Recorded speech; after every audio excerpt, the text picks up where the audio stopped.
Hola, mi nombre es Ana Paula Cienfuegos Ortiz y en este video contestaremos 6 preguntas que se pueden resolver con el simple hecho de ver una simulación molecular, comenzando con la primera, la cual trata sobre el efecto de la temperatura en los átomos.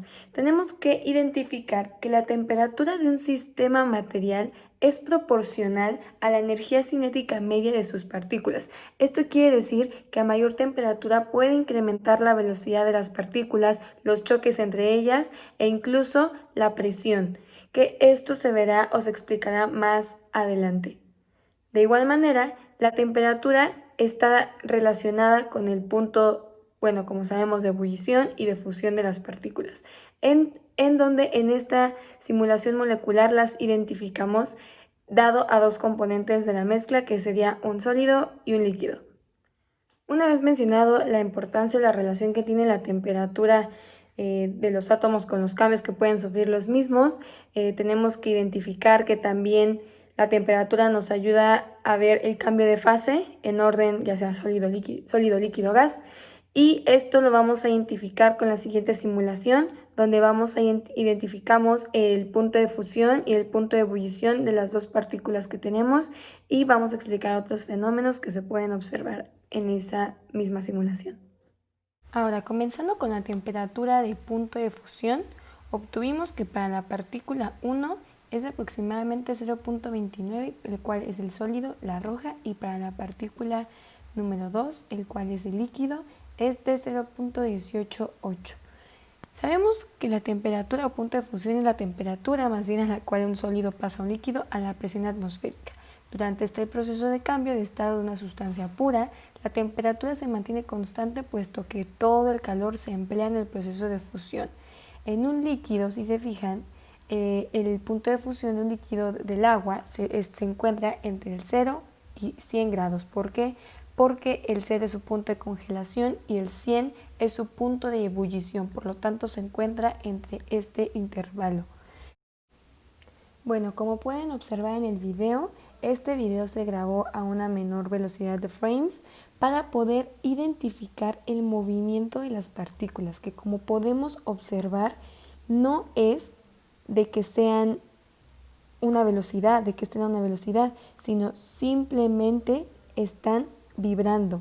Y esto provoca que las moléculas son empujadas de cierta manera accidental, en cuestión de como podemos ver que arriba hay ciertas moléculas rojas, fueron empujadas por estas vibraciones que se están generando por parte del líquido al sólido y del sólido al líquido.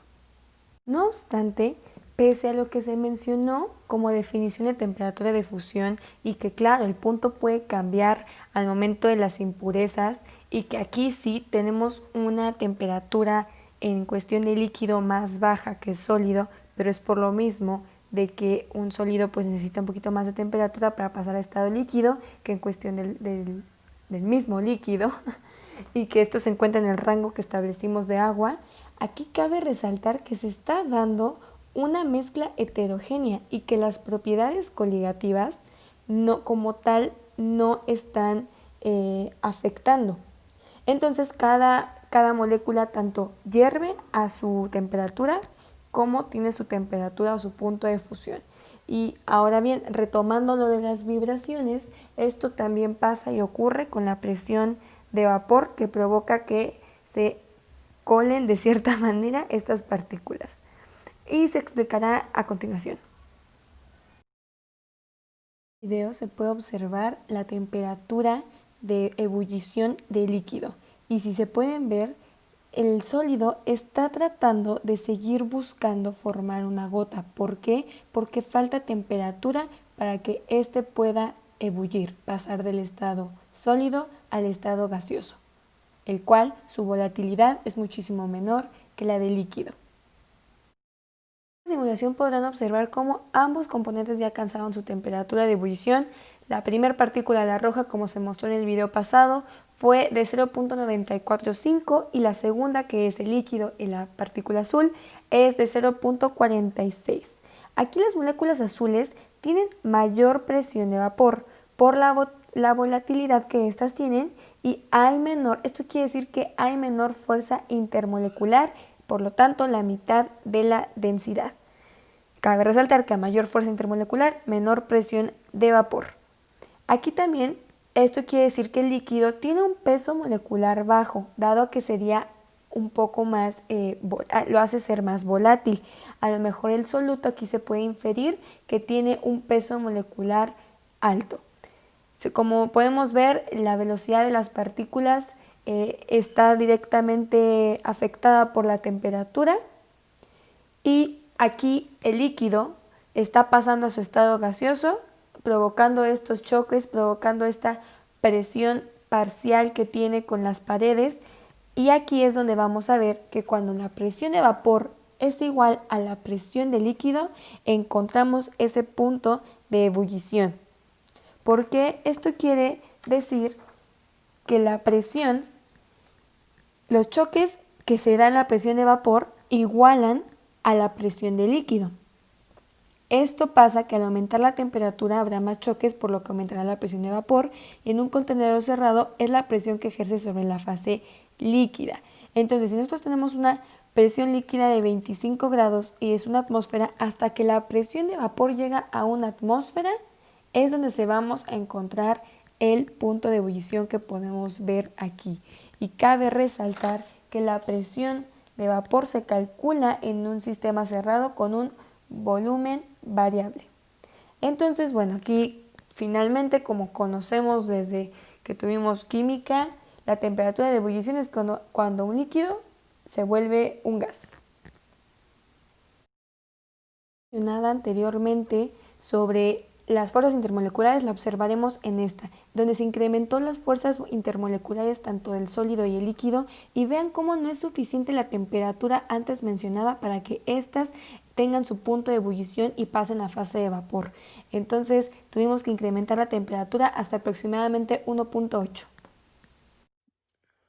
Ahora bien, para identificar el equilibrio físico tenemos que tener en cuenta que ocurre cuando en el estado de un sistema coexisten dos o más componentes simultáneamente que se contrarrestan de manera recíproca, o sea, se anulan. Esto quiere decir que la misma cantidad de átomos que entran de vapor líquido es la misma cantidad que sale de líquido vapor, tomando en cuenta que se mantienen las mismas tasas y fracciones de vapor líquido y que éstas no van a cambiar con el tiempo. Y se puede observar en la simulación al momento de encontrar estos movimientos. Muy bien, tocamos el término presión al momento de identificar la temperatura de ebullición. Ahora vamos a adentrarnos y responder qué es la presión parcial. Como simple término, es aquella que ejerce cada compuesto por sí sola en la mezcla. Y la presión parcial es directamente proporcional a la fracción molar, ya sea en la fase líquida, porque la presión parcial de la especie en la fase vapor es directamente proporcional a su fracción molar en la fase líquida, y la presión de vapor de cada componente es proporcional a su fracción molar en todo el rango de composición. Y la presión total del sistema va a ser la suma de estas presiones parciales que está ejerciendo el vapor y el líquido. Y es ahí cuando venía la relación, como lo mencionamos, que al igualarse estas presiones se encuentra el punto de ebullición. La presión parcial de cada componente es la fuerza que ejercen sus moléculas. Y en la simulación existe una menor presión de vapor donde se encuentra el hueco. Y esta presión de vapor se va a ver en los choques. Esta misma presión que ejerce se puede asociar con lo que mencionamos en la temperatura de fusión con las vibraciones, que estos choques hacen que de cierta manera moléculas ya sea del soluto salgan y también reboten, pero si se fijan lo importante es que regresan y salen nuevas. Pero es lo mismo que por este movimiento provoca que éstas estén saliendo. Entonces creo que ya quedó más que claro la parte de presión parcial. Entonces ahora continuaremos con un poco de las fuerzas intermoleculares que se volvieron a mencionar al momento de la temperatura de ebullición y cómo todo esto que mencionamos anteriormente desde la temperatura de fusión, de ebullición, está relacionado con la velocidad de los átomos, la cual todo lo mencionado anteriormente es de suma importancia para la siguiente pregunta que viene a continuación, la cual nos va a abrir un panorama y la importancia que tienen estos átomos. Otra pregunta muy interesante es que si al saber todo lo que observamos son átomos que cambian de posición a una cierta velocidad, ¿podríamos con esta simple información conocer las propiedades químicas y físicas de las sustancias? Bueno, la respuesta parcial es un sí, dado a que no directamente con saber que existen los átomos descubres todas las propiedades de inmediato. ¿Por qué? Porque se necesita esta parte de entendimiento, esta parte de desglose mediante ya sea un diagrama de flujo de manera piramidal, como sea más fácil de entender, para llegar a la raíz de esto. Sabemos que con la velocidad de los átomos podemos deducir la temperatura por la relación directamente proporcional que ésta puede llegar a tener, la masa, la densidad, el volumen, la presión y de ahí las demás propiedades químicas y físicas que forman en general nuestra realidad.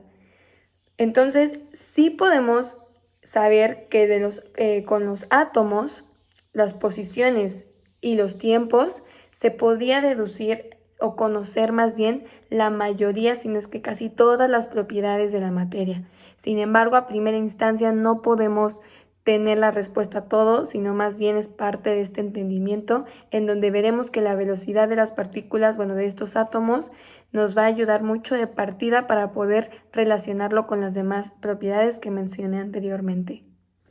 Y más con este tipo de simulaciones podemos observar todos estos fenómenos. Una vez mencionado todo lo anterior, me gustaría finalizar con uno de los pensamientos más importantes de Feynman, el cual él contestó inmediatamente: creo que la hipótesis atómica está que todas las cosas están hechas por átomos. Pero lo importante es que cuando explicó lo de que se atraen, se repelen y todo esto que involucra, por ejemplo, todo lo que mencionamos de punto de fusión, punto de ebullición, la velocidad, lo que tiene, la temperatura, la relación importante que tiene, algo que me encanta que está relacionada con Feynman es eso, que solo se necesita un poco de imaginación y pensamiento. Y gracias a esta tecnología de la simulación molecular, podemos resolver y plasmar todo esto teórico, todas estas hipótesis que se pueden generar para poder tener teorías que estén respaldadas. Y como lo mencionamos en la última pregunta, a primera instancia, tú no podrías conocer que por una simple velocidad de un átomo, de una simple partícula que comprende un todo, podríamos conocer todas las propiedades tanto físicas como químicas. Eso es algo súper interesante y súper importante y recalco con lo mismo. Todo viene de la curiosidad, del entendimiento, de la imaginación y de tener ese proceso analítico para poder llegar a tu resultado. Muchas gracias por su atención, espero que hayan disfrutado el video.